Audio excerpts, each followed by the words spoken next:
नमस्कार मैत्रिणींनो, तुमचं सर्वांचं द मराठी गृहिणीवर अगदी मनापासून स्वागत आहे। नेहमीप्रमाणे हटके आणि नवीन टिप्स ज्या तुमच्या उपयोगी ठरतील त्या मी घेऊन आलेले आहे। चला तर मग व्हिडिओला सुरुवात करूया।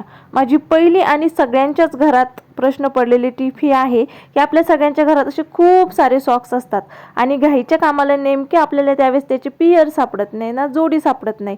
अशा सॉक्ससाठी ठेवण्यासाठी एक साधी सोपी पद्धत आहे। अशा प्रकारे एक सॉक्स तुम्ही ठेवून घ्यायचा आहे, त्याची जोडी अशा प्रकारे हळूहळू फोल्ड करून घ्यायची आहे आणि अशी फोल्ड करताना जेव्हा तुम्ही ते वरपर्यंत याल तेव्हा हा वरचा जो भाग आहे तो तुम्हाला याच्यामध्ये अटॅच करून घ्यायचा आहे। बघा किती छान दोन्ही सॉक्सचे पेअर ह्या एकाच याच्यात राहतात। मी परत एकदा तुम्हाला दाखवते। दोन्ही सॉक्स एकावर एक ठेवायचे आहे आणि अशा प्रकारे रोल करून घ्यायचा आहे आणि वरचा राहिलेला भाग त्यात आतमध्ये फोल्ड करायचा आहे। बघा किती सोपं आहे आणि अशा एखाद्या व्यवस्थित ऑर्गनायझरमध्ये किंवा डब्यामध्ये जर तुम्ही ते ठेवलं तर घाईच्या कामाला तुम्ही खूप पटकन सॉक्स आणि सॉक्सची जोडीही पटकन मिळेल। तसेच माझी दुसरी आणि यूजफुल टिप जी सगळ्यांच्याच घरात नेहमीच होते, आपल्याकडे असे कॉफीचे जे असतात, कॉफीसाठी जे यूज केलेले जातात हे अशा स्टिक्स खूप असतात। त्याच्यानंतर आपण जेव्हा ते यूज करतो कधी कधी आपल्याला पूर्ण पॅकेट लागत नाहीत आणि मग ह्या पॅकेटचा यूज होत नाही आणि मग आपण असं व्यवस्थित घडी न करता फक्त वरच्यावर घडी करून टाकतो तर ते ओपन राहतं। नंतर त्यातला आतला पदार्थ खराब होऊ शकतो किंवा त्यात मुंगी झुरळ काहीही जाऊ शकते। त्यासाठी एक साधी सोपी ट्रिक आहे। तर आपल्याला करायचं एवढंच आहे, एका कैचीच्या साहाय्याने याच्या वरचा भाग जो आहे तो थोडासा आपल्याला काढून घ्यायचा आहे। हा भाग काढल्याच्या नंतर तो एक असा गॅप तयार होतो मध्ये, त्यानंतर आपल्याला हा भाग फोल्ड करायचा आहे आणि हा जो राहिलेला भाग आहे त्याच्या साहाय्याने आपल्याला तो वरतून घालायचा आहे। कोणत्याही प्रकारचं चिगट टेप नाही, कोणत्याही प्रकारचं ऑर्गनायझर नाही, घरच्या घरी तुम्ही छानपैकी याला यात अटॅच करून टाकायचं आहे आणि हे अटॅच झाल्यावरती यातला जो काही पदार्थ असेल, मग ती कॉफी असेल किंवा दुसरे काही तुमचे पॅकेट असेल, ते अजिबातही खाली गळत नाही। इन डेमो तुम्ही बघू शकता। अशामुळे ऑर्गनायझरही छान राहते आणि आतली गोष्टही छान राहते। हे बघा अजिबात पडत नाही। खूप साधा सोपा आणि युनिक उपाय आहे। त्यानंतर तिसरा आणि सगळ्यात महत्त्वाचा उपाय, आपल्या सर्वांच्याच घरात कोलगेट तर असतेच आणि सॅनिटरी पॅडही आपल्यासारख्या गृहिणींकडे असतातच। तर काय करायचं आहे, अशा प्रकारे एक चम्मच भरेल एवढं कोलगेट जे तुम्ही घरात यूज करता ते कोणतेही कोलगेट चालेल, फक्त पेस्ट असावी। त्यानंतर त्या कोलगेटमध्ये आपल्याला टाकायचा आहे आपला घरगुती खायचा सोडा, जो सर्वांकडेच असतो। हा सोडा आपल्याला येथे मिक्स करायचा आहे। हे व्यवस्थित एकजीव आपल्याला मिक्स करून घ्यायचा आहे। तर व्हिडिओमध्ये पुढे जाण्याआधी मी तुम्हाला सांगू इच्छिते की तुम्ही हा व्हिडिओ कुठून बघत आहात हे नक्की मला कमेंटमध्ये सांगा आणि हो, तुम्हाला आजच्या व्हिडिओमधली कोणती जास्त टिप आवडली हेही मला नक्की सांगा। त्यानंतर आपल्याला हे एकजीव करून घ्यायचं आहे आणि एक लिक्विड फॉर्ममध्ये थोडंसं येईल या टाईपमध्ये आपल्याला त्याची पेस्ट बनवून घ्यायची आहे। त्यानंतर एखादा सॅनिटरी पॅड आपल्याला घ्यायचा आहे। हा सॅनिटरी पॅड घेतल्याच्या नंतर तो सपाट ठेवून हे जे आपण बनवलेला लिक्विड आहे हे यावरती पसरवायचं आहे।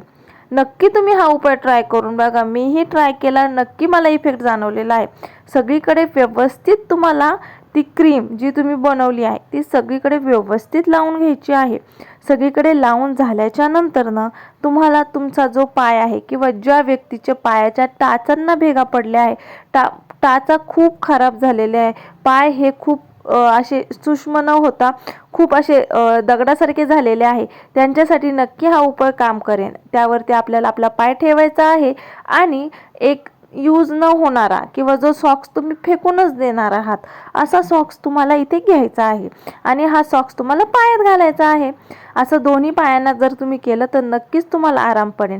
काहींना टाचाच्या साईडला खूप दुखतं, खूप कधी चालताना त्रास होतो। त्यांनी जरी महिन्यातनं एकदा किंवा 15 दिवसातनं एकदा हा उपाय जर केला तर तुम्हाला छान असा रिझल्ट जाणवेल।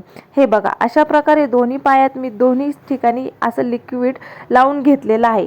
पॅडचा जो स्पंज असतो ना त्याने तुमच्या पायाला रिक्वायरमेंट किंवा एखादा आल्लदपणा देण्यासाठी खूप मदत होते। त्यानंतर 1 तासाने तुम्हाला पाण्याखाली हा धुवून घ्यायचा आहे। नक्की करून बघा, इफेक्ट खूप चांगला आहे। त्यानंतर पावसाळ्याच्या दिवसात कधी कधी काय होतं, आपण असे नवीन सॉक्स आणतो आणि एका धुण्यामध्ये त्यांना असे वरती बारीक बारीक धागे निघाले जातात किंवा असे बारीक बारीक असे छोटे छोटे छोटे कापसासारखे बोळे तयार होतात. तर ते काढण्यासाठी घरगुती जे लेझर असतं, जे तुम्हाला यूज करून झालेलं आहे ते फेकूनच द्यायचं आहे. अशा इलेझरचा किंवा ह्या लेझरचा असा उपयोग खूप छान होतो. तुम्ही बघू शकता, असं व्यवस्थित आपण सगळीकडे जर ते फिरवलं तर त्यावर आलेले गोळे जे धाग्यांचेच असतात ते निघून जातात आणि तुमचा सॉक्स हा नव्यासारखा होऊन जातो किंवा नवीनच राहतो, व्यवस्थित छान मऊ होऊन जातो. त्यानंतरची सॅनिटरी पॅडचीच एक छान उपयोग मी तुम्हाला परत एकदा सांगणार आहे. आपल्या घरात जे कानाकोपरे असतात तिथे आपला हात पोचत नाही, त्या ठिकाणी आपण अशा प्रकारे हँगरला सॅनिटरी पॅड लावून नक्कीच साफसफाई करू शकतो.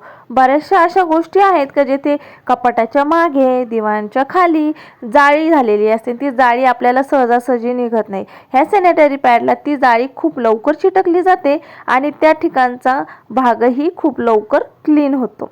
त्यानंतर आपल्या सर्वांच्याच घरामध्ये सॉसच्या बाटल्या असतात. लहान मुले ही बाटल्या खायला घेतात किंवा सॉस टाकताना याचं झाकण खूप ढिल्लं होतं, त्यावेळेस तुम्ही अशा प्रकारे रबर लावून जर झाकण लावलं तर झाकण खूप पॅक होतं आणि सहजासहजी लहान मुलांना ते निघतही नाही आणि त्यातली गोष्ट पडतही नाही. तर ह्या होत्या माझ्या साध्या सोप्या टिप्स. कशा वाटल्या नक्की मला कमेंटमध्ये सांगा. भेटूया नेक्स्ट व्हिडिओमध्ये. तोपर्यंत तुम्ही चॅनलला लाईक, शेअर, सबस्क्राईब नक्की करा. Bye bye.